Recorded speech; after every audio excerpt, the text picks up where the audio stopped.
Hi everyone, Mrs. Fells here again for our next segment of The Wild Robot by Peter Brown. We start off today on chapter 70, which is called The Hunt Begins. While his flock distracted the Ricos, Bright Bill darted around behind them and desperately searched for buttons. He had once shut down his own mother with a click, and now he would do the same thing to the intruders. But he found no buttons on those robots, only smooth surfaces. Clearly, the Ricos were not designed to be shut down quite so easily. Giant hands swung through the air, and the geese were swatted away. Loudwing was plucked by her foot and flung to the ground. She crawled into the weeds as the others scrambled up and over the trees. A quick scan by the robots revealed that Roz was gone. The three Ricos turned and marched back to the airship. The door hummed open, and the robots disappeared inside. And when they stepped back into the meadow, each was holding a silver rifle in his hands. The hunt for Roz was on. Without speaking, the Ricos marched away from one another, fanning out in their standard search pattern. Rico 1 marched straight toward the southern tip of the island. Rico 2 marched straight up the mountainside. And Rico 3 marched straight into the forest. Chapter 71. The Forest Assault. An assault is kind of like an attack. Rico 3 marched through the forest with steady, stomping strides. His blocky head swiveled from side to side, scanning for any sign of Roz. But he was distracted. You see, everywhere the Rico went, he was met by shrieking animals. He didn't know it, but he was in the midst of a coordinated assault. What do you think a coordinated assault means? If we know assault means like attack, then why do you think all of these animals are coordinating or working together on some kind of an attack? Let's see.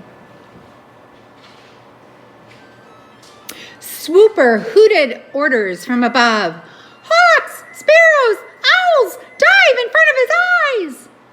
Fink barked orders from below. Hares, weasels, foxes dashed between his legs. The forest was crawling with an army of wild animals, distracting the robot, luring the terrible thing deeper into their trap. Chit-Chat leaped out from the branches and clawed at the robot's eyes, yelling, "Anyone who shows up on our island and tries to take my friend's mother away has a big problem with me." Then she leaped back into the branches. The robot pointed his rifle at the squirrel and pulled the trigger. A blazing beam of light shot through the forest and sent tree limbs crashing to the ground. It grazed poor Chit-Chat. Grazed means it kind of rubbed against her, singeing the end of her tail, but she ignored the pain and she scurried up to the safety of the canopy. With each stride, the ground grew a little softer and the robot sank a little deeper until he was up to his waist in thick, heavy muck. His churning legs slowed to a stop and he stood there computing whether to move forward or backward. Rico 3 was now an easy target. "Begin the bombardment," ordered Swooper. The sky darkened as a swarm of birds descended from the treetops. They swooped past the robot and splattered his face with their droppings. Bird after bird swooped and splattered, and the Ricos' eyes were instantly caked in filth. "Don't let up!" screeched the owl. "Give it everything you've got!" There seemed to be an endless stream of birds with an endless amount of droppings. Rico 3 let go of his weapon and wiped his filthy face with both hands. That was the moment the fuzzy bandits had been waiting for. They dashed out from the weeds and snatched the rifle with their nimble hands, and they dragged it away. Tawny and Crown Point looked on from the underbrush.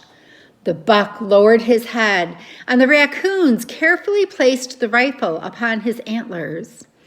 Then the deer and the raccoons slipped into the shadows. By the time Rico 3 realized his weapon was missing, it was too late. He let out a sad electronic tone. And then, as the birds continued their bombardment, the robot turned and blindly trudged. Ooh, remember trudged? Back through the muck. It was now time for the final stage of the plan.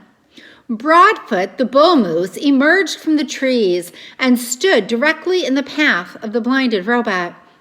Rico 3 had no idea that his every step brought him closer to the mighty animal. When the robot was in range, Broadfoot turned and kicked back with his powerful hind legs. There was a sharp crack, and dung is like droppings, dung sprayed from the Rico's head.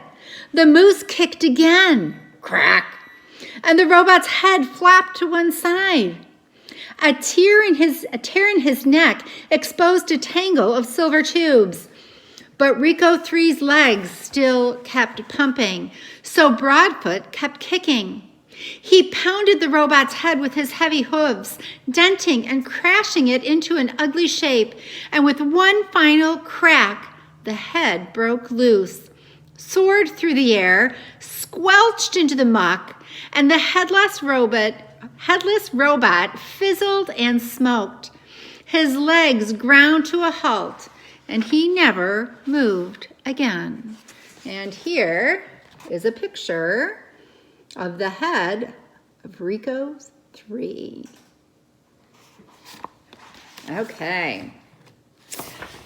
Join me tomorrow for chapter 72, The Mountain Rumble.